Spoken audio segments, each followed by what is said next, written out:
Muito boa noite, amigos da rede CNT de televisão.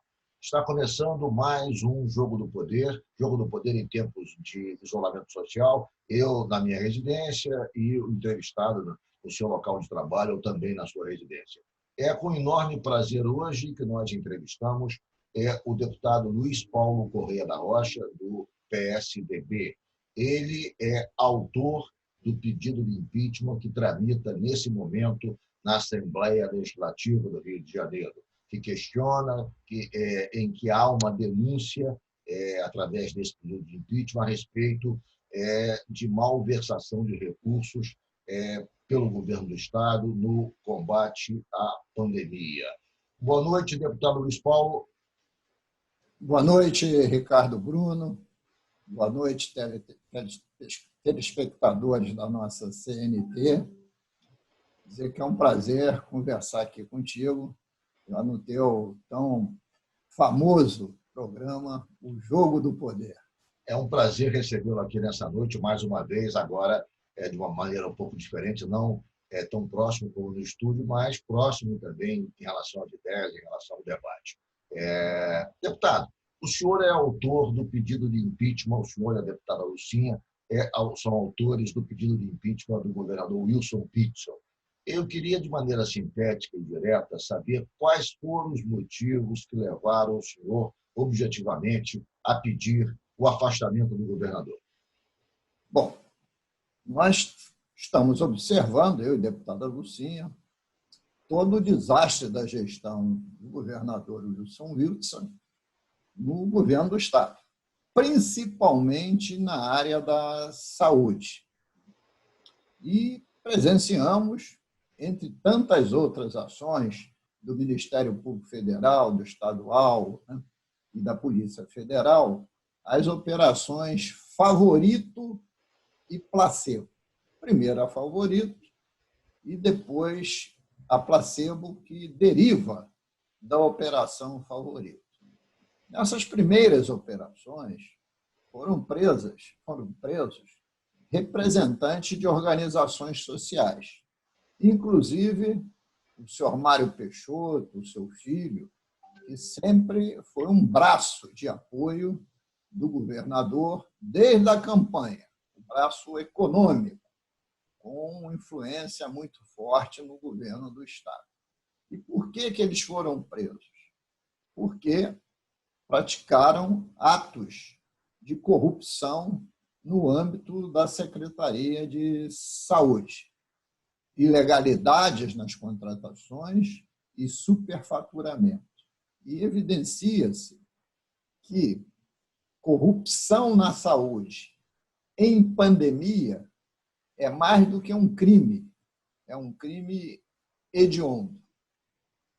E nessa operação Favorito, vai aparecer, além das relações pessoais que o Mário Peixoto tinha com o governador e um secretário do governador chamado Tristão, vai aparecer uma outra questão de uma organização social do filho do senhor Mário Peixoto, que recebeu benesses do governador. Essa organização social chama-se UNIR. UNIR, chama-se essa organização social. Ela, em 2019, ela tinha contratos que derivavam de 2018, para operar, fazer a gestão das UPAs da Baixada Fluminense. O volume desses contratos chegavam a 106 milhões de reais. E, em outubro de 2019, esses contratos não foram renovados e alguns foram extintos pela Secretaria de Saúde, porque a UNIR era uma empresa relapsa que não cumpriu os seus contratos e, na gestão dessas UPAs, procedeu de forma totalmente irregular. Então, a UNIR foi desqualificada pela Secretaria de Saúde, respeitado o direito de defesa e contraditório. Por via de consequência, seus contratos foram rompidos tudo com pareceres jurídicos, etc., e ela não pôde mais licitar com o Estado. Mas ela não foi novamente reabilitada por um ato do governador mais na frente? Vou chegar lá. E aí é que começa a ação deletéria do governador. Chegou no período da pandemia, em 2020, nos idos do mês de março, o governador requalifica a Unir ao arrepio dos pareceres jurídicos, em decisão pessoal e monocrática. Isto é, requalificou. Ela podia acessar novamente seus contratos de 106 milhões, ela poderia entrar na justiça para pedir perdas e danos ao Estado por ter ficado esse período de 19 a 20 de fora dos procedimentos licitatórios e da continuidade dos seus contratos, e poderia também ganhar novos contratos sem licitação. Estávamos, como ainda estamos, em período de pandemia. E na Operação Favorito apareceram fitas gravadas com autorização judicial, que foram publicitadas, apareceu no inquérito, mostrando a conversa de um dos operadores do seu Mário Peixoto, o seu Luiz Martins, com outro cidadão da empresa, chamado, salvo erro de memória, Eni, e que esse Luiz Carlos comemorava o retorno dele, dizia que ia resgatar os contratos de gestão das UPAs e que o 01 tinha recebido influências diretas. Deputado, a pergunta que eu queria fazer agora, nesse momento, o senhor acha que há um indicativo claro da participação do governador? Porque o advogado Manuel Peixinho, entrevistado por mim, disse o seguinte: olha, eu não sou advogado do governo, eu sou advogado do governador, eu não defendo secretários, eu não vi a participação direta do governador em nenhum ato que configure crime. Eu não vejo crime de responsabilidade. Se há responsabilidade, se há crime, ele não foi praticado pelo governador. Pelo que o senhor falou até aqui, nesse momento, na hora que o governador reabilita a Unir, o senhor acha que se configura, então, o crime praticado pelo governador? Evidente, se você, como governador, você passa por cima das assessorias jurídicas, passa por cima de decisões de secretários, requalifica uma empresa, assina e publica no Diário Oficial, está aí testamentado o crime de decisão. Ele alega em defesa dele que depois ele anulou essa decisão. Ele anulou a decisão depois da Operação Favorito, quando isso tudo que eu estou dizendo veio à tona. O fato dele anular a decisão só comprova que ele a tomou de forma errada, cometendo crime de responsabilidade e envolvendo pecúnia, porque na fala do senhor Luiz Martins, ele insinua que poderiam existir diversos intermediários e que esses intermediários resolveriam o problema por qualquer milhão. Está nas fitas gravadas. Não quer dizer que houve peculato aí, é isso? O quê? Houve peculato nesse momento. Sem dúvida nenhuma. Peculato é corrupção de funcionário público. E, além do mais, numa conversa com um contador, o senhor Luiz Martins ainda afirma a hipótese de ir para a justiça. Então, é uma ação concertada previamente e que o governador assinou o tal documento e publicou no Diário Oficial de requalificação com pleno conhecimento do que ele estava fazendo. Ele não é um incauto, ele sempre disse que é um ex-juiz. Então, ele sabia o que ele estava fazendo. Esse é um dos fatos. Mas, além do O senhor acha que esse é o fato mais grave de todos os fatos que o senhor apurou em relação específica este é um fato à ação do governador? Este é um fato que está profundamente documentado e não precisa de nenhum documento do STJ, porque os processos administrativos de desqualificação da UNIR estão todos dentro, né, da possibilidade da requisição, já foram feitas. A requalificação do governador pela mesma também está em processo e publicado em Diário Oficial. Né?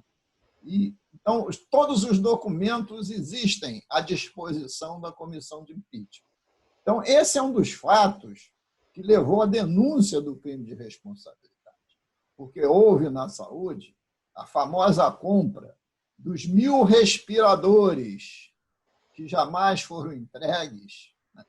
Teve o absurdo do contrato de 7 hospitais de campanha feitos com a IABAS, e que somente o do Maracanã funcionou e funciona no combate à Covid. Foram 835 milhões. Deputado, em relação a estes fatos, o senhor não acha que o governador pode alegar que não há nenhum ato de ofício em relação a eles, que foram atos praticados pela Secretaria de Saúde? Ô, Ricardo Bruno, você é um homem muito experiente. Você já entrevistou aqui no Jogo do Poder praticamente todo mundo que já sentou na cadeira do poder. Ninguém numa pandemia, nenhum secretário faz um contrato de 835 milhões para construir e operar 7 hospitais de campanha sem autorização direta do governador. É impossível, porque não haveria nem como o secretário empenhar um montante desse.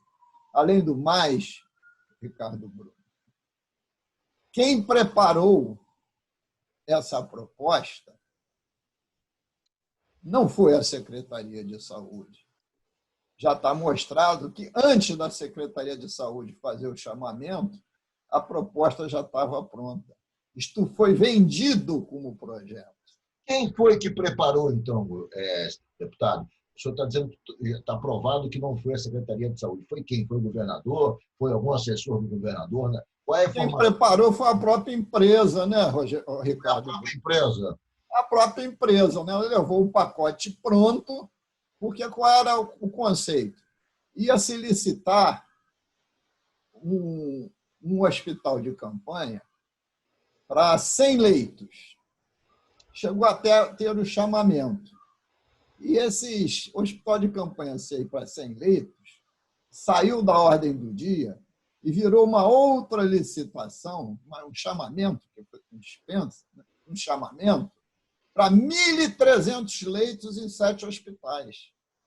E se você verificar, no fundo, o hospital de campanha do Maracanã opera aproximadamente, ordem de grandeza, com 150 leitos, mostrando que a primeira licitação é que estaria sendo a correta. Eu vou ter que fazer um intervalo agora, deputado, mas eu queria deixar uma seguinte pergunta. Em relação ao IABAS, o contrato foi suspenso, mas houve um pagamento antecipado de 256 milhões. Isso, na sua avaliação, há 2 questões aí. A primeira é se o pagamento antecipado se configura numa irregularidade.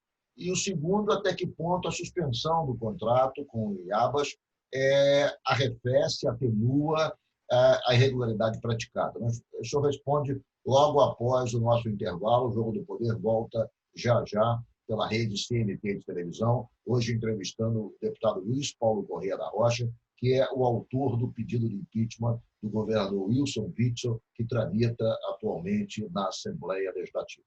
Voltamos em 1 minuto.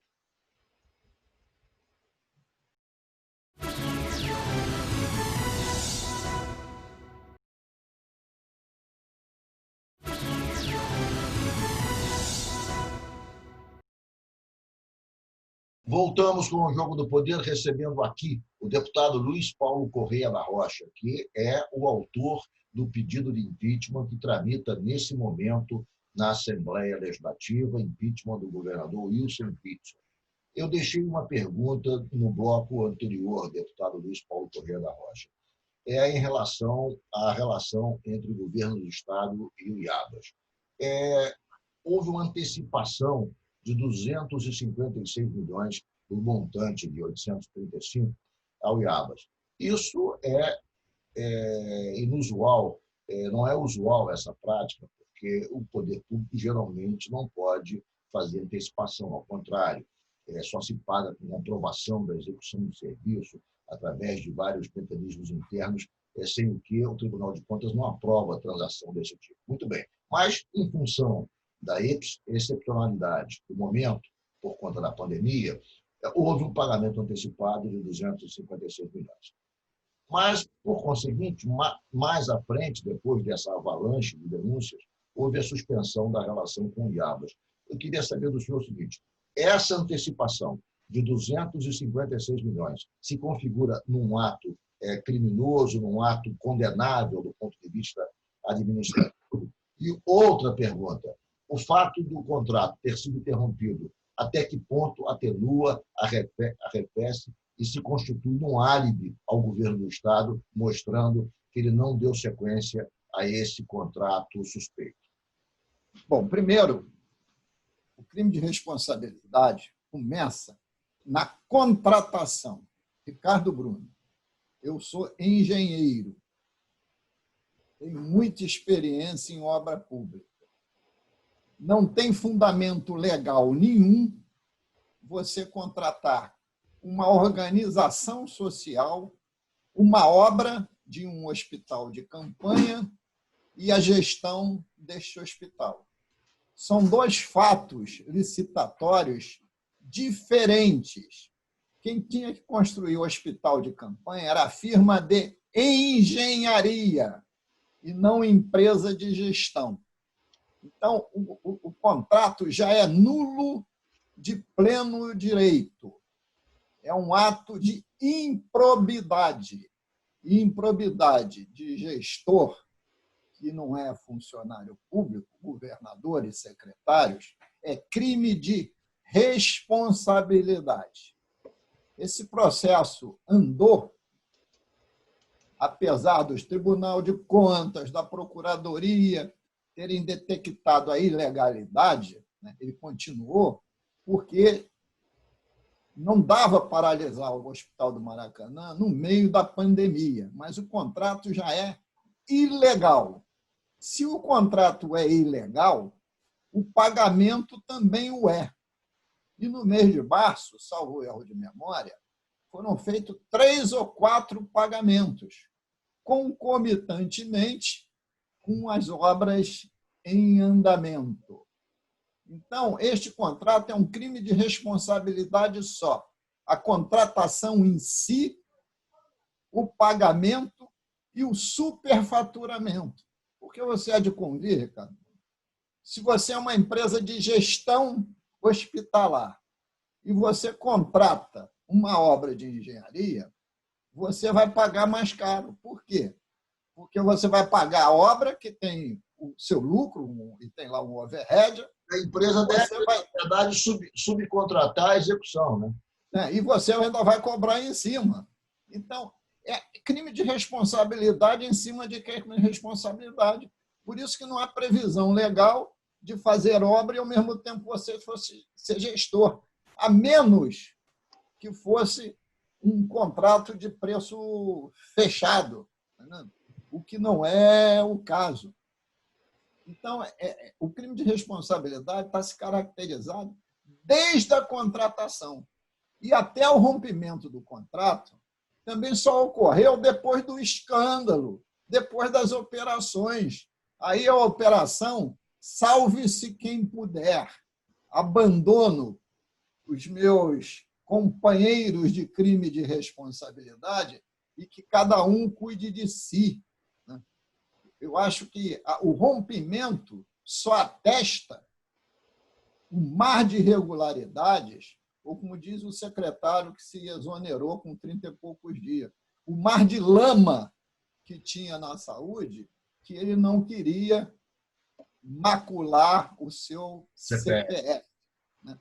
Então, este é o segundo aspecto da denúncia, que nos levaram à denúncia, junto com também a questão dos respiradores. Então, isso aí já tem 3 casos. Unir, toda fundamentada documentalmente, IABAs e os respiradores. Os respiradores, quer dizer, o crime da compra dos respiradores, na sua avaliação, se dá por conta do preço superfaturado, por conta do fato de que não foram entregues? Como é que se configura o crime na operação de compra dos respiradores? É só ter um pouco de memória.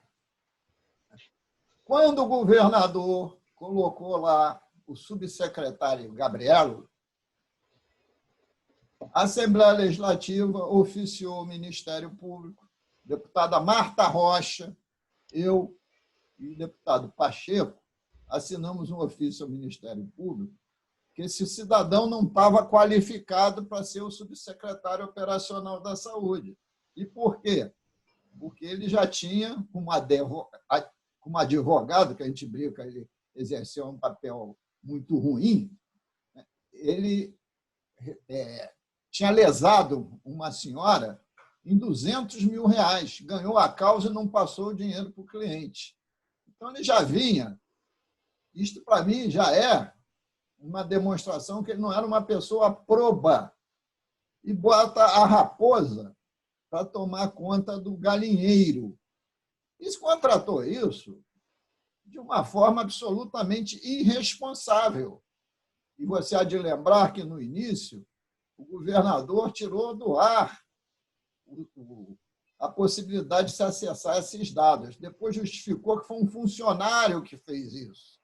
Aí nomearam lá uma comissão de sindicância que o subordinado a ele ia apurar os atos dele. Tentaram maquiar tudo. Então, não tem como dissociar o governador do mar de lama que está existindo na área da saúde. Os respiradores não foram entregues em sua totalidade, foram, deputado? Não foi entregue quase nenhum. E os que foram entregues não tinham a qualidade para serem empregados. Foi um desastre. Está todo mundo preso. Bom, deputado, como é que esse fato... Só para uma outra abordagem em relação a isso, agora, essa postura do governador, que, de certa maneira, a Assembleia atendeu, dizendo que ele precisava conhecer a íntegra da denúncia no Superior Tribunal de Justiça, sem o que a tramitação do impeachment era irregular, porque a Assembleia teria a obrigação de mostrar, não só fazer a denúncia, mas, em fazendo a denúncia, mostrar as provas que existem dos atos ilegais praticados por ele. Ô, Ricardo, se você ler ali em 1079 de 50, artigo 74 e seguintes, lá no artigo 76 vai dizer que você faz a denúncia e aquilo que você denunciou, somente sobre aquilo que você denunciou, eu não falei ainda o teor inteiro da denúncia, você pode anexar a posteriori provas. Né? Porque da UNIR está à nossa disposição. Outras provas, no momento da denúncia, nós não poderíamos introduzir, porque ainda não podíamos acessá-las. E não quis introduzir provas jornalísticas. Preferiríamos as provas dos processos criminais, dos processos das denúncias criminais. Bom, isso prevê a legislação. E como essas provas, de alguns aspectos da denúncia, dependiam de outras instituições, nós não começamos a contar o prazo. Nós, quando eu digo, o relator e o presidente, né, e aprovado na comissão, que eu faço parte, nós não começamos a contar o prazo para a defesa. Assim que esses dados estiverem todos consubstanciados, mesmo sem o processo do STJ, porque para a denúncia prosseguir, pode ter prosseguir com os elementos de toda a denúncia, mas basta apenas de uma denúncia, basta de um fato comprovado, um fato, para que a decisão ela é técnica, mas a decisão tem caráter político. Quero lembrar, Ricardo Bruno, que você acompanha, a cassação do presidente Collor se deu em cima do fato grave, a famosa Fiat Elba, que serviu como elemento de peculato. Cassou o presidente da República. E, na justiça, por esse fato, ele foi absolvido, porque a decisão do crime de responsabilidade é política baseado num fato técnico. A presidente Dilma foi cassada por causa de uma pedalada fiscal. E o que é uma pedalada fiscal? É descumprir um preceito orçamentário. E foi cassada. Antes mesmo da análise das contas. Então, eu quero te mostrar que basta ter um fato, dar o direito à defesa desse fato. Ter uma prova para continuar o processo de impeachment. Não é necessário que você tenha dentro... Todas as provas. Apenas configurando o crime já é suficiente para que perfeitamente eventualmente possa ser aprovado. Até porque, se a gente for ampliar esse debate, tem crime de responsabilidade na FAETEC, que foi investigada, tem crime de responsabilidade na educação, tem crime de responsabilidade na SEDAI, não está no âmbito da denúncia. Tem crime de responsabilidade nas contas rejeitadas do Tribunal de Contas. Nada disso está na denúncia. A cada semana aparece um fato novo, fruto de uma operação ou do Ministério Público Federal ou do Ministério Público Estadual. E se você ler também a decisão do ministro do STJ, ler com calma, né, com profundidade, fica subentendido que o processo ainda não pode ser disponibilizado, porque tem elementos sigilosos, né, sobre estudos do Ministério Público e a Polícia Federal. Estão sob investigação ainda, né? Estão sob investigação, pode ser que mais coisa ainda venha à tona. Realmente, o documento do ministro Benedito Gonçalves deixa transparecer que há fatos de investigação que, eventualmente, possam realmente surgir no curso dos próximos dias, né? Então, o governo do seu Wilson Witzel, sob o ponto de vista do crime de responsabilidade, é uma nau naufragando. Entra água por todos os lados. Vou fazer um rápido intervalo. Não, deputado, conclui. Eu vou ter que fazer um intervalo novamente, mas pode concluir. No processo de impeachment, tem fatos documentados que, na hora certa, o relator, deputado Bacelar, Rodrigo Bacelar, junto com o presidente, deputado Chico Machado, vão abrir para a defesa e começar a contar o prazo de 10 sessões. O senhor acha que esse prazo vai começar novamente a contar a partir de quando? Tem ideia só para a gente concluir esse bloco? Não tenho ideia, porque eu não sou relator, nem posso ser, né, já que eu sou denunciante.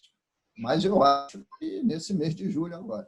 Perfeito. Vamos ao rápido intervalo. O Jogo do Poder volta já já. Hoje entrevistando o deputado Luiz Paulo Correia da Rocha, que é autor do pedido de impeachment que tramita na Assembleia Legislativa contra o governador Wilson Witzel. Voltamos em 1 minuto pela rede CNT de televisão.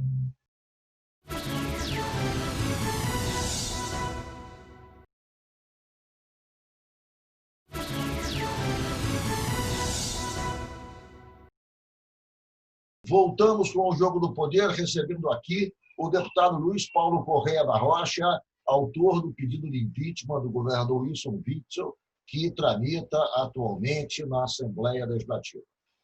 Deputado Luiz Paulo, na última semana, a deputada Renata Souza fez um pronunciamento na LERJ chamando a atenção para o fato que, segundo ela, está passando despercebido pela comissão de impeachment, que é a denúncia que há em relação a supostos contratos firmados entre a primeira-dama e operadores financeiros de fornecedores do governo do Estado. Um desses contratos, assinado por Alessandro Duarte, que está preso, já veio à tona, de R$ 540 mil, em 15 parcelas, algumas delas já pagas ao escritório da primeira-dama.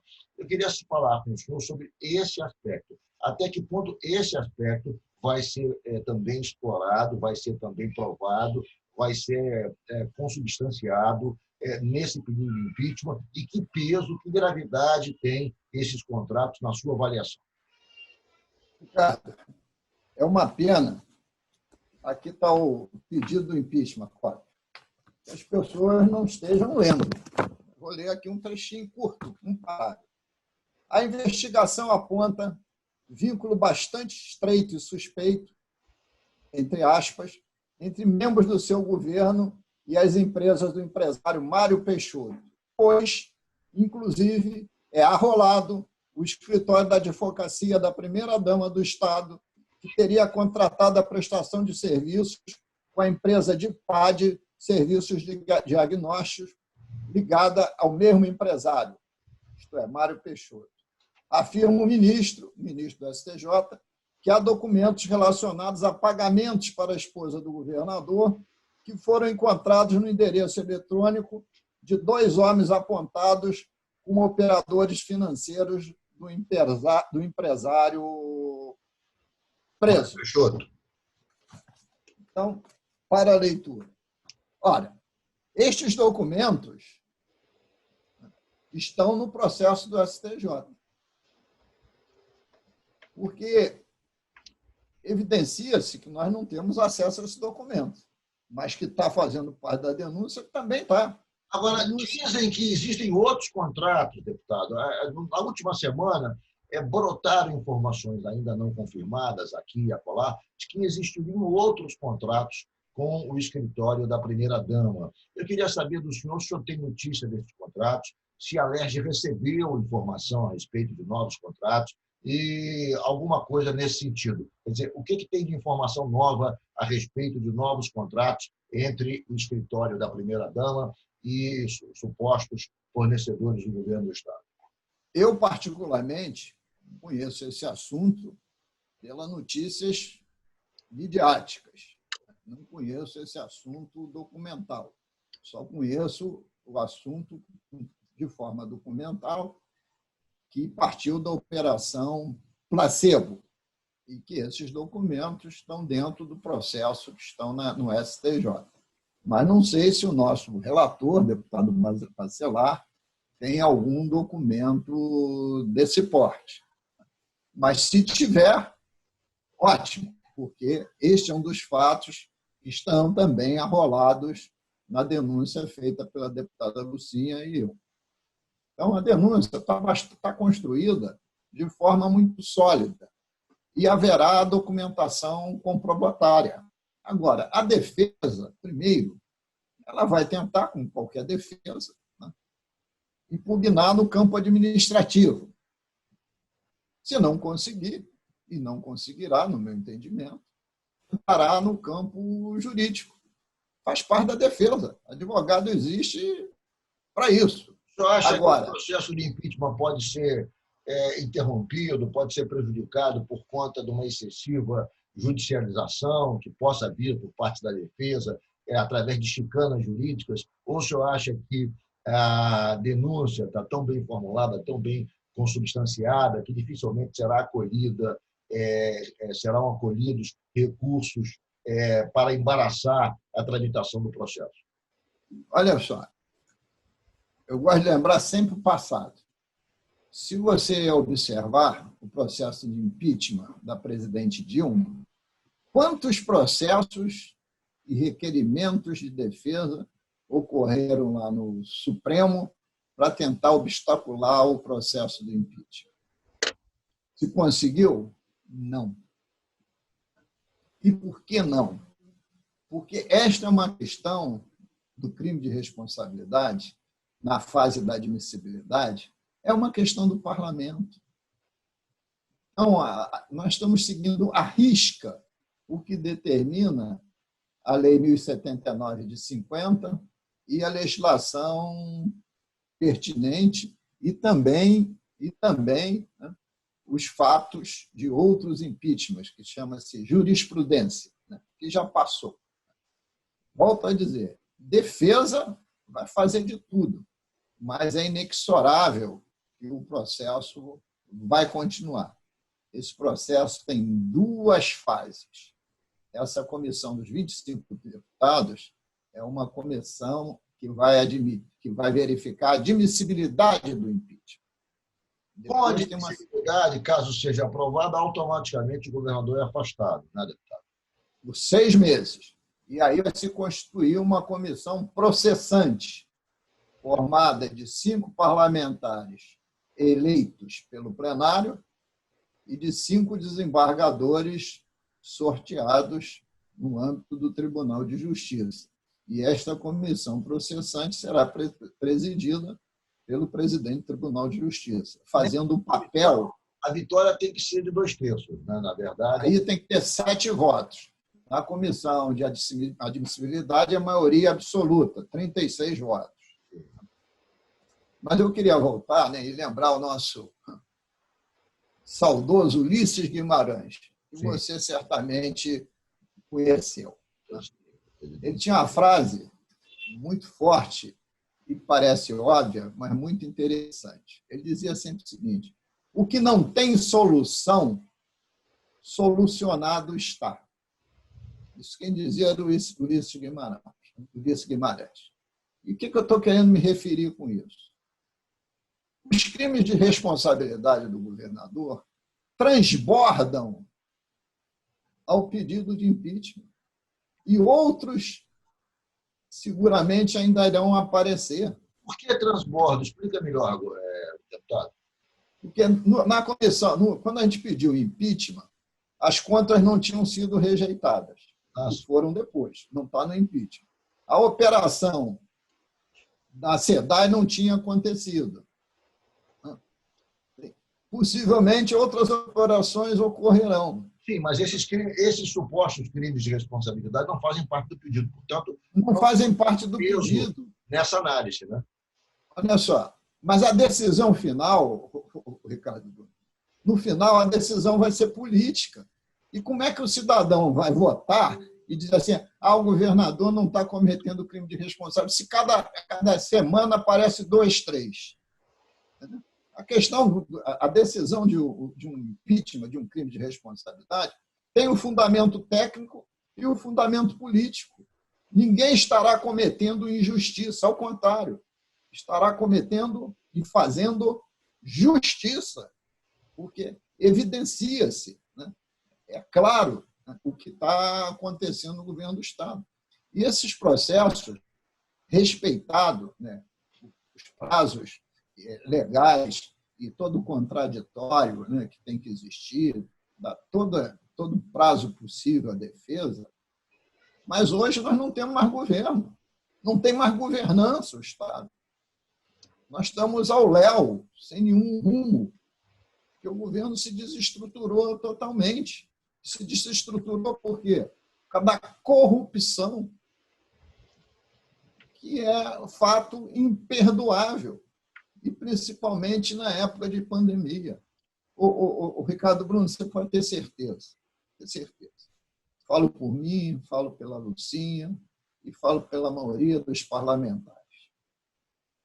Nós, apesar de sermos de oposição, a gente pensa primeiro no Estado, na população fluminense. Nós queríamos e queremos que qualquer governo dê certo, a bem da população. Seja aquele que a gente aprecia, seja aquele que a gente fiscaliza com rigor, não importa. E para pedir um impeachment, para mim, tem que ter um fato muito grave. Tem que ter um fato muito grave, porque eu respeito o voto popular. E os fatos são gravíssimos. Eu não tenho nenhuma dúvida que essa decisão de pedir o impeachment, tomada por mim e pela deputada Lucinha, foi a medida corretíssima em respeito à população fluminense. Perfeito. Eu vou fazer novamente um intervalo. O Jogo do Poder hoje está conversando, batendo um papo com o deputado Luiz Paulo Correia da Rocha, que é do PSDB e é autor do pedido de impeachment do governador Wilson Witzel, que foi acolhido pela Assembleia Legislativa, está em tramitação nesse momento. Vamos a um rápido intervalo. O Jogo do Poder volta em 1 minuto.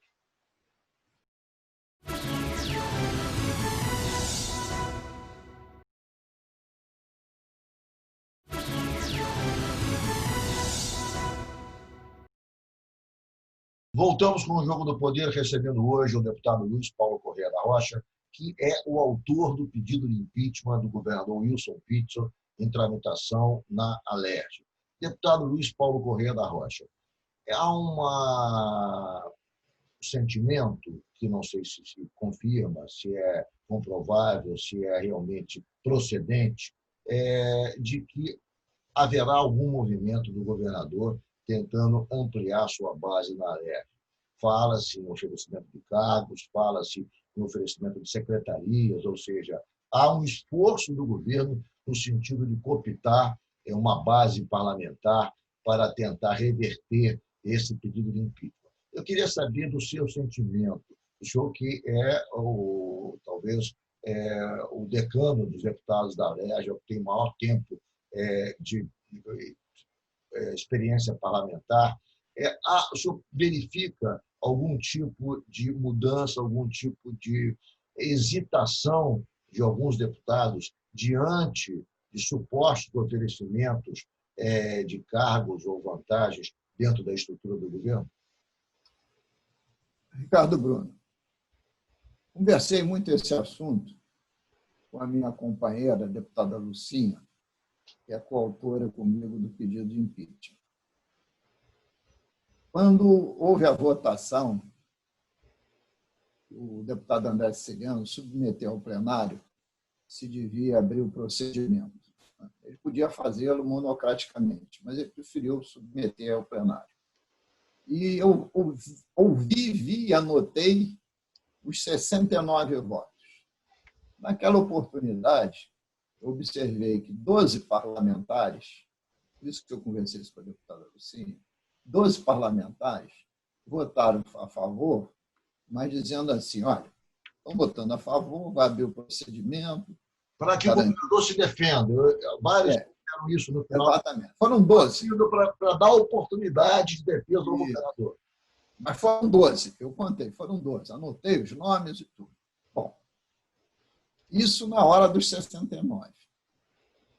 Agora, piorou mais ainda.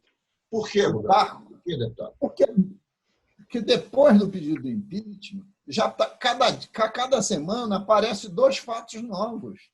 Como é que um deputado vai entrar num barco, mesmo que ele o deseje, que está afundando?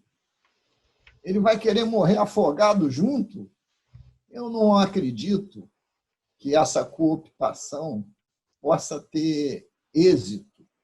Se você verificar, o governo até hoje não tem mais líder, nem líder, o que era natural ter. Né?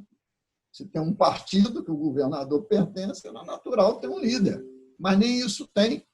Então, não verifico que essa cooptação possa existir. Eventualmente, ele pode ter um voto ou outro, né? Mas veja só, 69 votaram a favor e somente um faltou. Isso mostra um isolamento brutal. E a situação, desde aquela votação para hoje, melhorou ou piorou? Piorou em muito.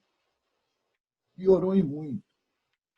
Eu não vejo mais. Há um fato, pois não, pode concluir, mas eu queria introduzir uma. Eu não vejo mais, Ricardo Bruno, nenhuma voz nas sessões remotas de defesa do governador ou do governo. Nenhuma voz. Mas eu vejo muitas vozes críticas e com muita aspereza em relação a um governo absolutamente fracassado e contaminado pela corrupção. Deputado, nessa semana, O ex-líder do governo, o deputado Márcio Pacheco, foi denunciado pelo Ministério Público em relação a suposta prática de rachadinha, crime também que é imputado ao hoje senador Flávio Bolsonaro. Muito bem. Nesse momento, achou-se que havia ali uma tentativa. O senhor acha que essa iniciativa do Ministério Público é absolutamente apartada do processo de impeachment? Ou, nesse momento, há ali uma demonstração do MP de tentar equilibrar politicamente esse jogo? Na verdade, se de um lado incrimina o senador Flávio Bolsonaro, de outro também incrimina o deputado Márcio Pacheco, que era líder do governo Wilson Witzel. E até que ponto o fato de, nesse momento, o Ministério Público começar a oferecer denúncias em relação a deputados pode, de alguma maneira, a expectativa de que outras denúncias possam ocorrer nos próximos dias, até que ponto isso pode, de alguma maneira, fragilizar a LERJ nesse processo de prosseguimento do processo de impeachment? Ô, Ricardo, mas primeiro a gente tem que separar em três segmentos o que você colocou. O Ministério Público é absolutamente independente. O Ministério Público investiga o governo e investiga os outros poderes e até mesmo o parlamento. Totalmente independente. Então, uma denúncia do Ministério Público contra qualquer parlamentar não tem nada a ver com o governo Wilson Witzel. Até porque quem investiga também o governo Wilson Witzel é o Ministério Público e está o fazendo de forma absolutamente competente e independente. Então, separado esses dois fatos. Essas denúncias que originaram do relatório da COAF, que veio a público em dezembro de 2018, né, já estão no Ministério Público, né, desde essa data. Então, começa agora, né, o Ministério Público a definir aqueles que serão denunciados. O fato de ser denunciado não quer dizer que a denúncia vai ser acatada, e também aqueles que não serão denunciados. Porque um relatório da COAF, ela indica que você teve, em relação a um assessor, 2, 3, 4, não importa quanto, né, movimentações bancárias acima daquilo que ele ganha. Mas, muitas vezes, tem operações financeiras que podem ter sido feitas, venda e compra de imóvel, tomada de um empréstimo a uma rede bancária, enfim. Você simplesmente, muitas vezes, se alavanca o teu ganho para fazer um negócio tomando um empréstimo formal, declarado imposto de renda, vendendo um imóvel declarado imposto de renda, etc, etc. Então, eu acho que é natural que todos aquele rol de parlamentares e gabinetes que saíram, salvo erro de memória, foram 21, que o Ministério Público se posicione sobre todos. Porque a pior coisa que pode existir é a dúvida. Se você é inocente, você tem consciência que o é, e se você não é inocente. Então, a dúvida é, o arquivamento, que acaba o processo, ou a denúncia. E aí você muda a esfera para o Tribunal de Justiça acatá-la ou não, se as provas são robustas ou não. Tá certo. Deputado Luiz Paulo Correia da Rocha, foi um prazer enorme recebê-lo nessa noite aqui no Jogo do Poder. Muito obrigado pela entrevista. Eu que agradeço, Ricardo. E fica aqui lançado um desafio para você.